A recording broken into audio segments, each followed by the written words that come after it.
Alright, that should be the third layer done and dusted now. Now, what do I need to do next? Ah yes, find my phone recording camera and also grab... Sparky! How many times have I got to tell you to stop holding Fred hostage for ransom money? Robots these days. Okay, the third layer is now the bucket list, which is a good thing too. The bucket we were using to store all the studio paper in was beginning to get too small. Anyway, from right now, it's been well over a month since the second layer was completed, and during this time, I have started escalating my work on research and what I learned from my visit to Yorkshire Sculpture Park, while also starting to make mini models of Sparky at the same time. A week of the time of what I'd normally be using to work on Sparky, I decided to dedicate to the mini models instead, allowing me to work on them while I was present at the studio. Also, due to the amount of time that I prioritized on working on them, along with continuing to work on Main Sparky as usual, and everything else that I've been up to away from these three, I began to start forgetting some of what I learned during the third layer process of Sparky, and why it's taken me so long to get to this point. Along with this notice, more changes are to be addressed. The fourth layer of Sparky was originally going to be a layer of PVA glue to finalize my work in strengthening and increasing the structural defense and resistance of the model, just like part of why we have this hard paper on to begin with, or why we've been using it. After comparing with others around me on my understanding, I decided to postpone this layer due to me realizing that at the moment of time already, it's already rock solid enough as it is, and well, yeah, something like that.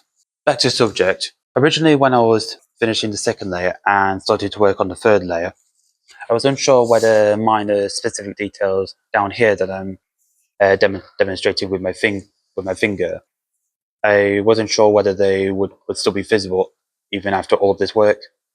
Unless it's because I'm more up close and I can see what they look like. I guess that's thanks to time and patience.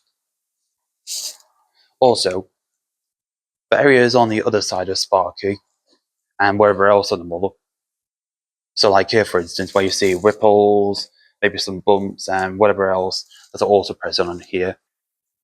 Originally I was hoping that the PVA layer would go over those and hide all those up. After that layer was scrapped, I started to think about the lore and the design of what makes Sparky him, and came to realize that due to Sparky being made up of whatever we had laying around and then brought together to create the beautiful mascot that we have today, when imperfections like these and examples as present on him, when everything is painted over and etc., details like that will not cause a negative effect on his final design, and will instead improve and enhance the appearance of what makes Sparky him. Finally, I should probably mention that for the wood, or what I prefer to call metal bones, that attaches Sparky's body to his legs, I don't plan to mache this part, due to me believing that if I just leave it as it is and when it gets to painted over in the next phase, it'll look really cool with its original wooden rustic. I would say rustic, but that's not the right word, but it's unsmooth and uneven design. Now then, back to it then. Before we move on to the next phase, making Sparky fabulous, I just want to make some minor adjustments to his design, on his design, raising his back a little more and under his head, while going over any minor patches like exposed paper and some parts that I wish to address or turn to finalizing the outer before moving away completely and onto paint. Also, once I get back to you in a moment, which will be going over the details, the paint to be used, and a very special guest I want to introduce you all. Right then, come on, Fred, let's take you home. Don't worry, I'll pick that up in a moment. Okay, now we're ready to start. As I just mentioned, I was going to introduce you all to a very special guest coming by the name Bob Busk, a former apprentice under the famous Bob Ross. Unfortunately though, during his arrival through Queen's Park, he stopped to capture a landscape of the area, so how to do this by myself now. So the process should, this time, be more straightforward, even though I have a track record for being wrong with that and everything else I've done so far. Now then, if you'll follow me to the table.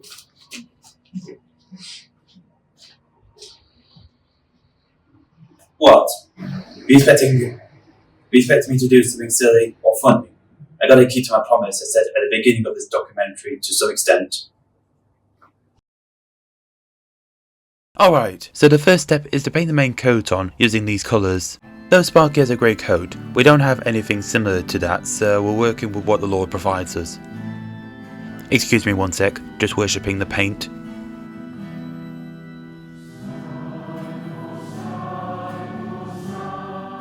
Next, once our main coat is on, we'll be using the black paint once more to paint Sparky's eye frames, nose, with a minor touch of white included here, like my reference shows. And with the same black, we'll bring out the visual details just like on the rollerboard, which also makes Sparky's panel parts stand out more. Trying to mimic where the paint will apply.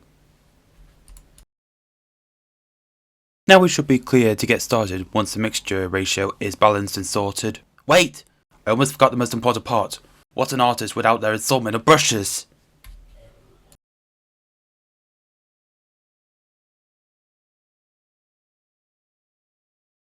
Now just to note, once the painting is done, we'll be sorting his eyes, wrapping the bandage around his leg, and most importantly, spraying the protective coat onto his body, an important step towards improving his resistance to the weather. Can't magic everything out of cardboard. And now it's time to bring Sparky to life!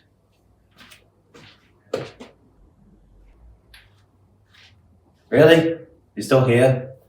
Okay, sorry to pause the production again. Some more changes have been made, just like the first time, and I need to address you, and I want to address them all to you. So the good news is that we've been able to find some great paint, so we won't need to mix these two together, just for the second layer, which I'll come back to in a second. And we've also managed to find some silver paint. Although I didn't originally mention, which I should have, we're going to be mixing some silver paint into the grey paint along as well to try and get a more accurate blend of grey that captures the desired result that we want. Also, sorry. For the first layer of Sparky's body, which is the grey paint, we're going to be mixing these two together rather than just starting directly with the silver, as these paints are more expensive. In addition, because of their size, and if all goes well and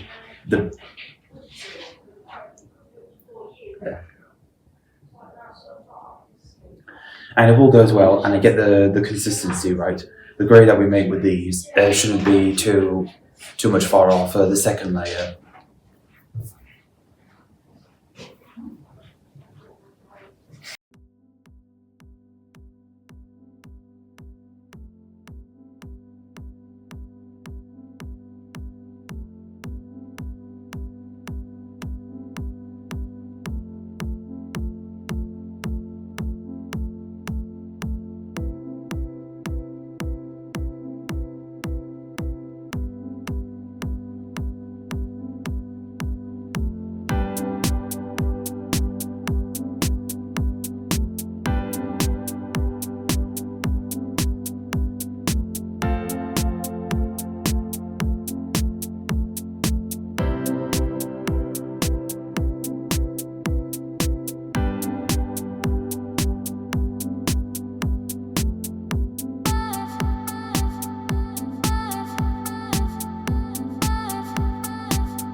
Okay, two things I want to address first. I had to move my update log into this room today as everyone is being quite sociable right now in the other room. Secondly, as it turns out, painting can surprisingly be more complicated sometimes than paper mache. I know I was expecting this as I've joked, but yeah, where am I going with this? Anyway, after different attempts and, experiments, it was decided that the 50-50 ratio of white and black was not going to work for the first layer of Sparky. Instead, with more mixtures and attempts, it was changed to a 50-50 of grey and black instead. Upon inspection, the overall result came out much better than I was originally beginning to self-doubt myself on. The only important thing to consider is to not stare too long at the very annoying different shades of grey. Wait, what am I doing? During the painting, you'll notice me redoing several areas of the first coat again while painting Sparky. This is due to the fact that if too much paint is applied to a particular area or too little, it will cause areas to be either too light or too dark than originally intended. Going over these areas again with the same paint and with more white on more darker areas, I found seems to reverse the effect and makes it almost indetectable compared to the rest of the coat. To make things more fun, turns out we're changing daylight hours, changing weather, and inside sources like light bulbs, for instance. It can affect just how light and dark the appearance of the piece of art really is. Now as for the second layer of paint for Sparky, the coat needs to be more silver grey compared to the first one. It should look like, if all goes well, like this one that I've done while testing different shades of silver and grey underneath his foot. In addition, and if it could have been avoidable, the first layer of Sparky could have done with being a more lighter shade and with a tad amount of silver mixed in as well. So the ratio shall be 2 grey and 1 silver, and then 1 drop of PVA glue mixed in as well. The PVA glue will help to make Sparky's body more smoother, which I've discovered, and will provide other health benefits that should help Sparky in the years to come. Although there can be some side effects, which is why I'm just sticking with 1 drop of PVA glue for now. For the months to come, I'll be seeing, well, once completed, if anything were to change on Sparky. Should anything were to go wrong though, the effects should be minor though, which is what I'm hoping on. This is taking too long now. Once I catch up again, I'll be going over anything new that's changed during the next update log and going over anything else I missed then.